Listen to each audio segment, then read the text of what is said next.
प्रायोजक हैं cancer healer centre, new beginning. जवाब दीजिए प्रोफेसर भुवन भास्कर जोशी। अच्छा देखिए, आप हिंदुत्व की बात कर रहे हैं, टीका लगा के आए हैं, यहाँ त्रिशूल का टैटू है, तो सनातन धर्म को मानते हैं।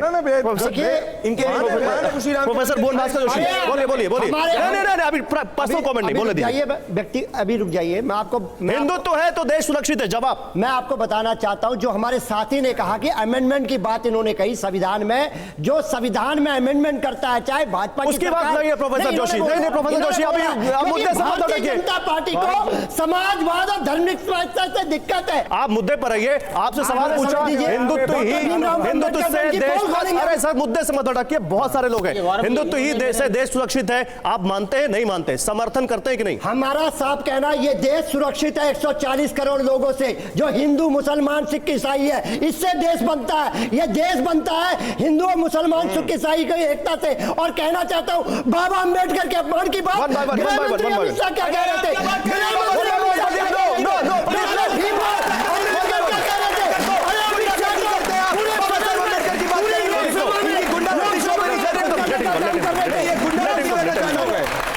हो गई बात आपकी। आप इधर से जुनैद हारिस साहब, देखिए क्या कह रहे हैं संगीत रागी, कह रहे हैं कि हिंदुत्व है तभी ये देश सुरक्षित है। कश्मीर का एग्जांपल दे रहे हैं, जवाब दीजिए। कश्मीर नहीं, अफगानिस्तान बांग्लादेश और दुनिया का एक भी इस्लामिक कंट्री नहीं है जहां पर डेमोक्रेसी वाकई में ठीक है, जवाब दीजिए। सहिष्णुता के साथ खड़ा है।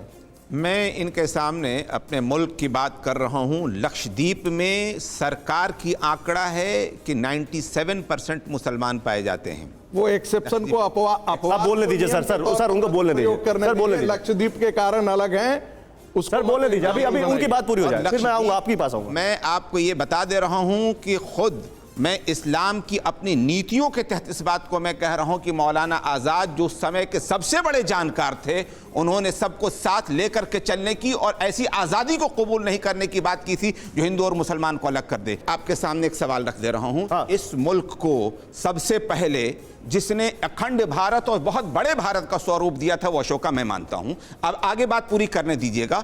उनका मजहब बुद्धिज्म था, इस मुल्क से बुद्धिज्म उठा, बुद्धिज्म पूरी दुनिया में फैला। किसने उसको खत्म किया? उनके पोते बृहद्रथ को कत्ल कर दिया गया इसी मुल्क के अंदर। किसने कत्ल किया? और फिर उसके बाद पुष्यमित्रा के द्वारा जब आगे की कहानी आगे बढ़ती है, हिंदुस्तान से बौद्ध विहार तोड़ दिए गए, बौद्ध खत्म कर दिए गए और अब संख्यक हो गए। किसने किया?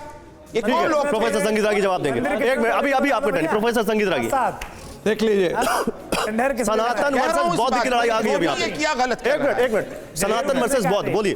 देखिए मैं आरोप बुद्धिज्म खत्म कैसे हुआ, इसके लिए अंबेडकर को पढ़ लेना चाहते हैं। हमको मौलानाओं से और मुसलमानों से इसका ज्ञान नहीं लेना चाहिए। बुद्धिज्म बुद्ध को दशावतार में लिया गया। जब हम संकल्प नहीं आप मौलानाओं और मुसलमानों से आपको ज्ञान नहीं चाहिए। नहीं लेकिन क्या मौलानाओं और मुसलमानों को आप इस देश का उत्तरदायी समाज मानते हैं कि नहीं मानते? Professor Joshi hold on, no Sangit Ragi साहब, मौलानाओं और मुस्लिमों को आप इस देश का उत्तरदायी समाज मानते हैं कि नहीं मानते? बोलने दीजिए उनको। मैं इसलिए कह रहा हूं, उनको बोलने दीजिए। इसलिए कह रहा हूं कि इस देश की जो हिस्टोग्राफी है वो इस्लामिस्ट हिस्टोग्राफी, नक्सल हिस्टोग्राफी और कॉलोनियल हिस्टोग्राफी, तीनों में कोई अंतर आप नहीं देखेंगे। भारत की प्राचीन सभ्यता से इनके मन में उतना ही घृणा रहता है। और फिर मैं ये जिक्र तो आप इनको उत्तरदायी समाज नहीं मानते?